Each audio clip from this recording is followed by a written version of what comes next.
Kalimera. Kalikirieki ir aišku Kalianiksi. Pavasaris. Su pavasariu visus geros dienos ir gero sekmadienio. Linkėjimai iš Kretos, iš Chanijos miesto. Ir aišku linkėjimai iš tokios netipiškos vietos, kur darau savo transliacijas. Tai būnu prie jūros, tai būnu gal kažkur kalnuose. O dabar už mano nugaros matote bėgančius žmonės. Taip, aš esu Chanijos stadione. Ir šitam stadione šiandien prasideda bėgimo varžybos. Kaip žinia, mes su Jurgita mėgstam padalyvauti tokiose varžybose. Jurgita užvedė šitą labai gražią tradiciją ir be abejo mes atvykome į Venizelijos Dromos. Vėliau šiek tiek papasakosiu apie pačias rungtynės. Kažkur Jurgita daro apšilimą, mano apšilimas šiek tiek vėliau, vien tik tai dėl to, kad bėgsim mažiau. Jurgita bėga 10 km. Beje, tai yra vienas sudėtingesnių bėgimų visoje Graikijoje, nes yra bėgama į viršų. Sakau, papasakosiu šiek tiek vėliau. Na, o aš tik tai 2300 metrų. 2,3 km. Man tiek užteks. Labiau mėgstu vaikščioti kalnuose negu bėgioti, bet jau taip yra, kad užsikabinau irgi už šitos pramogos, už šito laisvalaikio būdo praleidimo ir mes dalyvaujame va tokiose varžybose, kaip šiandien Venizelijos Dromos, kuris prasidės čia, Chanijos stadione. Oras kaip tik palankus bėgimui, debesiukai, vėjas jaučiamas, nežinau, kiek mikrofonui tai trukdo, jeigu blogas garsas sakykite, bet oras iš tikrųjų palankus, nes yra vėsu, nėra karšta. Beje, Venizelijos Dromos pats bėgimas įprastai buvo organizuojamas gegužės mėnesį ir šiemet nuspręsta jį padaryti kovą, vien tik dėl to, kad būtų šiek tiek vėsiau, tai yra pirma. Antra, tai yra susieta su kovo 25-ąją, nes kovo 25-oji nepriklausomybės diena ir kovo 25-oji bus be abejo nedarbo diena. Jeigu jūs būsite Kretoje kitą savaitę, žinokite, kad trečiadienį yra nedarbo diena. Trečiadienį yra paradų diena, apskritai ne tik Kretoje, visoje Graikijai, turėkite tą omeny. Gal jums paradai asocijuojasi su sovietmečiu, bet patikėkite, čionai jie neturi to prieskonio, to nemalonaus prieskonio ir į paradus žmonės eina ir ypač mokyklos eina ir yra didžiulė garbė tapti savo mokyklos vėliavnešiu. Beje, faktas yra tas, kad Kretoje net keli lietuviai nešė vėliavas savo laiku. Dabar jau jie aišku užaugę, studijuoja ir daro visą kitą, bet tai yra faktas ir tuo dalinausi per pastaruosius 12 metų, kai egzistuoja Mano Kreta. Mano Kreta, Facebooko puslapis, tuoj švęs 12 metų jubiliejų. Tokį jubiliejų, kaip sakant. Man tai yra jubiliejus, nes skaičiuoju daugiau kas 12 metų ir manau, kad tas ciklas, Mesopotamijos ciklas yra įdomesnis negu 10 metų paskui mums primestas 10-ainė sistema, bet okei, apie tai galima šnekėti pavyzdžiui, per mano ekskursijas, ar ne?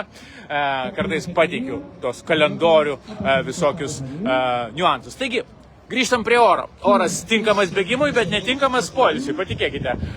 Čia visi kad su trumpom kelnėm bėgioja arba su trumpom rankovėm, tai dėl to, kad jie bėga. Ir aš, žinokit, pats esu, galit pasižiūrėti irgi. Štai, jau aišku pasiruošęs bėgimam su trumpom kelnėm, bet stoviu ir galvoju, kad kuo greičiau čia reikėtų padaryti apšilimą, nes nėra labai šilta ir šiandien temperatūra naktį buvo nukritusi iš vis iki 8 laipsnių šilumos. Jungiam šildymą, kas kovui nebūdinga. Žinia, vasario mėnesį skundžiausi, sakydamas, kad per karštą krenta apelsinai, krenta mandarinai, krenta avokadai. O dabar prašom, mes turim pakankamai vėsias temperatūras. Taip jau yra. Taip jau yra, kad kovas kartais mėgsta išdaigas, netgi daug yra patarlių ir priežodžių graikų apie kovą, sakydami, kad kovas gali atnešti staigmenų. Beje, ten tolumoje turėtų už garsiojo laikrodžio matytis kalnai, jų nesimato, jie gerokai apsnigti, bet per mažai apsnigti galėčiau pasakyti. Ir to sniego laukiama daugiau, aišku, jisai iš karto tirpsta, va čia yra niuansas. Dabar yra jau tokia temperatūra, kad sniegas neišsilaiko, neatsiranda tas ledas, kaip Lietuvos upėse atsirado ledas, to čia nėra. Na, o kitoje stadiono pusėje matau jūrą, pabandysiu jums pritraukti, per lapijos kol kas nėra ant medžių, matot, medžiai kol kas be lapų, bet už jų va štai tenai yra jūra, ar ne? Matote kartu su manim, tikiuosi. Tai stadionas yra tokioje vietoje, kur matai ir kalnus, ir jūrą, jeigu, aišku, yra kitoks oras. Dabar oras toks, koks yra, ir visi bėgikai šitų orų džiaugiasi.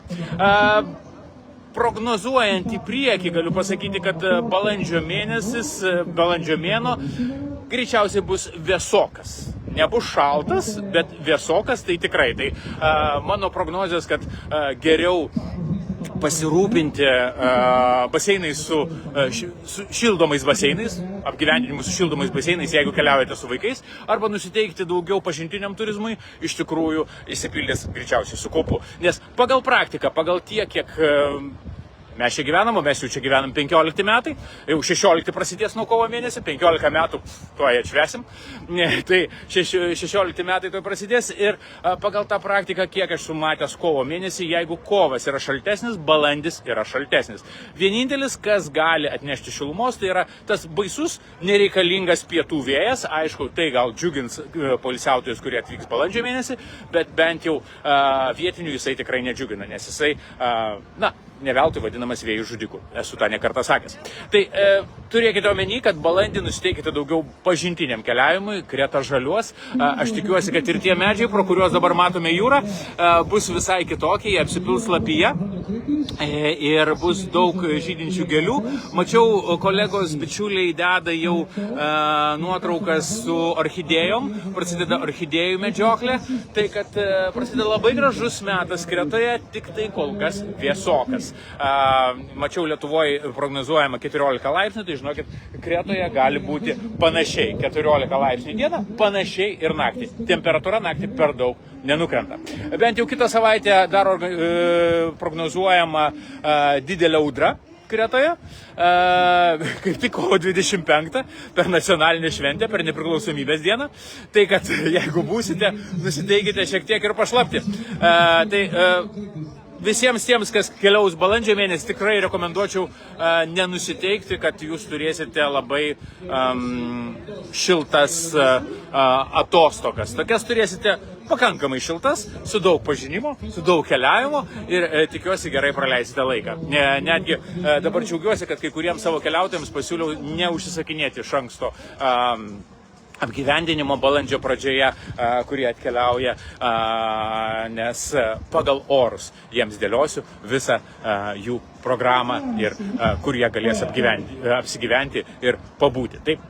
Taip jau yra. Taip jau yra toks oras ir jau ko mes oro negalim pakeisti. Kas dar yra svarbu ir įdomu, aišku, kovo 25 ir tuo pačiu pasninkas. Ir kovo 25, prie ko čia pasninkas ir nepriklausomybės diena. Ogi, nepriklausomybės diena Graikijoje paskelbta per evangelizmos tų Theotokų. Išvertus tai yra Dievo motinos apreiškimas.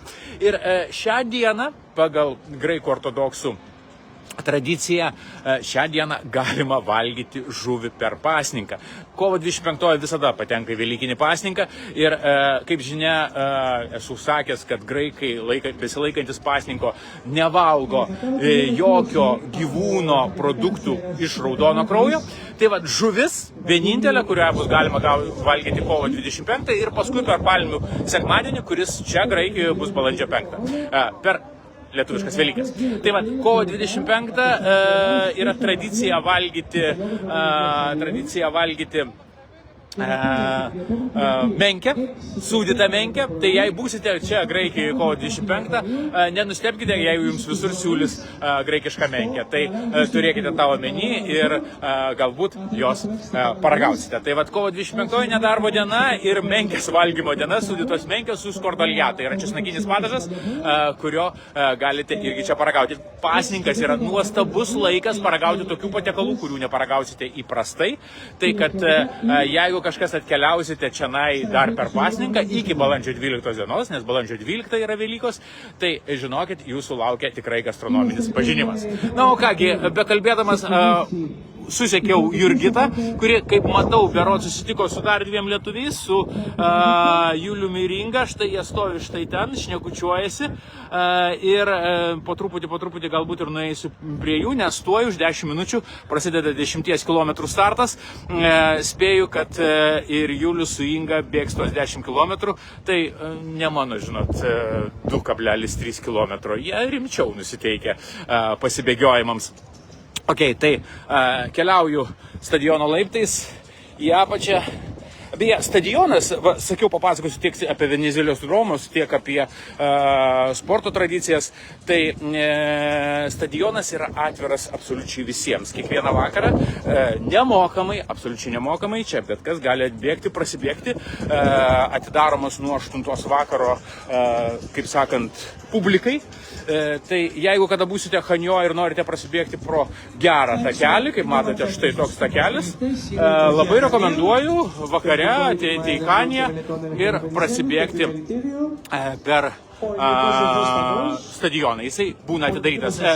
Kitą savaitę jis bus uždarytas dėl to, kad pasižiūrėkite, kas pasidarė per lietų bėgimo takelį, atsirado tokie išplauti ruožai, tai vienur, tai kitur, ir jį remontuos, bet vėl paskui jisai bus atviras būtent visiems, kas nori prasibėgti ir kas nori pabūti tikram stadione, o ne kažkur kitur. Tai yra dar vienas dalykas. Na, o Venizelijos Dromus.